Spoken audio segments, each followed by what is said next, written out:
নমস্কার, আমি ইরা। গত ভিডিওতে আমি আমার জার্নির কথা শেয়ার করেছিলাম। আজ আমি আপনাদের বলবো, আমার মতো যারা গ্রামে থাকেন বা যাদের সাথে ইংরেজিতে কথা বলার মতো কেউ নেই, তারা কিভাবে বাড়িতে বসে একা একা প্র্যাকটিস শুরু করবেন। আমি নিজে যে 3টি পদ্ধতি মেনে চলি, আজ সেগুলোই আপনাদের জানাবো। নাম্বার 1, নিজের সাথে কথা বলা বা সেলফ টক। সবচেয়ে সহজ উপায় হলো নিজের সাথে কথা বলা।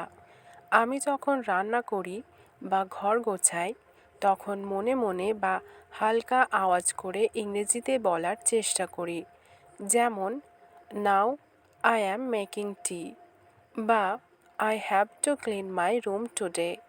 হয়তো শুনতে অদ্ভুত লাগছে, কিন্তু বিশ্বাস করুন, এটাই আপনার জড়তা কাটাতে সবচেয়ে বেশি সাহায্য করবে।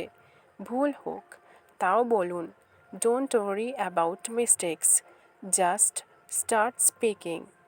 নাম্বার 2, আয়নার সামনে দাঁড়িয়ে কথা বলা বা মিরর প্র্যাকটিস।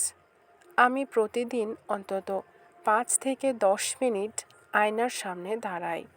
নিজের চোখের দিকে তাকিয়ে কোনো একটা সাধারণ বিষয় নিয়ে কথা বলি। এতে নিজের আত্মবিশ্বাস বা কনফিডেন্স অনেক বাড়ে। আপনি যখন নিজের দিকে তাকিয়ে বলবেন, তখন আপনার মনে হবে আপনি কারোর সাথে কথা বলছেন। ইট বিল্ডস রিয়েল কনফিডেন্স। নাম্বার 3, ছোট ছোট বাক্য দিয়ে শুরু করা বা স্টার্ট উইথ শর্ট সেন্টেন্সেস। একবারে বড় বড় প্যারাগ্রাফ বলার দরকার নেই। ছোট ছোট কথা দিয়ে শুরু করুন, যেমন I am hungry, it's a beautiful day বা হোয়ার ইজ মাই বুক। বড় বড় গ্রামার নিয়ে শুরুতে একদম মাথা ঘামাবেন না। আগে মুখ দিয়ে ইংরেজি শব্দ বের করা শিখুন। আমি জানি প্রথম দিকে খুব ভয় লাগে যে লোকে কি ভাববে বা ভুল হবে কি, কিন্তু মনে রাখবেন, প্র্যাকটিস মেক্স পারফেক্ট। আমি গ্রাম থেকে যদি একা একা চেষ্টা করতে পারি, তবে আপনি কেন পারবেন না?